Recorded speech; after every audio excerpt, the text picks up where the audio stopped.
প্রিয় দর্শক, আপনারা ইতিমধ্যে যে যেখান থেকে দেখছেন সবাইকে আমাদের এই চ্যানেলে স্বাগতম জানাচ্ছি। পাশাপাশি আমরা গত পর্বে দেখিয়েছিলাম ভুট্টার চাষের যেই প্রস্তুতি, অর্থাৎ ভুট্টার জমি চাষ করার পর বীজ বপন থেকে শুরু করে বীজ বপনের পর সাথে সাথেই আমি বলেছিলাম যে আসলে একটা যদি আগাছানাশক প্রয়োগ করা হয়, বিশেষ করে পেন্ডিমেথালিন যে গ্রুপের পানিটা থেকে শুরু করে যেই আগাছানাশকগুলো আছে সেগুলো যদি ব্যবহার করা হয় তখন আর এই আগাছার উপদ্রবটা থাকে না। তারপর পাশাপাশি যদি আরও আগাছা পরবর্তীতে দেখা যায় তারপর আবার ক্যালারিস এক্সট্রা যেই ওষুধটা আছে ওইটা যদি আমরা প্রয়োগ করি তখন আগাছার দমনটা সম্ভব। আসলে ভুট্টাতে আগাছাটা নিড়ানি দিয়ে ঠিক রাখা, অর্থাৎ আগাছার আক্রমণটা থেকে বাঁচা আসলে একটু কষ্টসাধ্য ব্যাপার।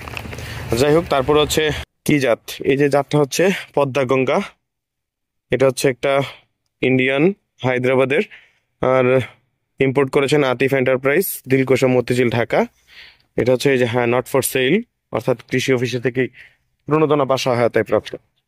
এই যে দেখতে পাচ্ছেন এখানে একটা বিষয়, আচ্ছা এটাতে মনে হয় এই যে দেখেন আক্রমণ এখন কি শুরু করেছে। আসলে আবহাওয়ার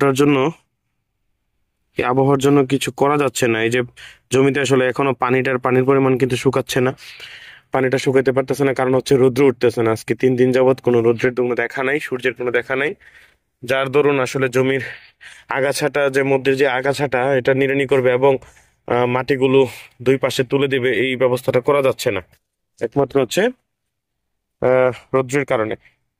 যাই হোক, তারপর দেখা যাক, হয়তো এখনো শুকিয়ে আসতেছে জমিটা, আসলে আমরা সুন্দরভাবে আসলে জমিটার মধ্যের যে সারিগুলো আমরা দুই পাশে গাছের গোড়ায় তুলে দেব। এবং পাশাপাশি এই যে আক্রমণ দেখছেন, এই যে লেদা পোকার যে আক্রমণটা, এই আক্রমণের জন্য আমরা আজকেই আসলে ওষুধ প্রয়োগ করবো। বিশেষ করে অনেক জায়গায় আমরা সিনার্জি অর্থাৎ নাইট্রো যে 55 EC এটা ব্যবহার করি, পাশাপাশি ল্যামডা সাইহেলোথ্রিন ব্যবহার করতে পারি, স্পিনোসাইড গ্রুপের ট্রেসার ব্যবহার করতে পারি। ব্যবহার করলে আসলে এইটার আক্রমণটা কমানো সম্ভব।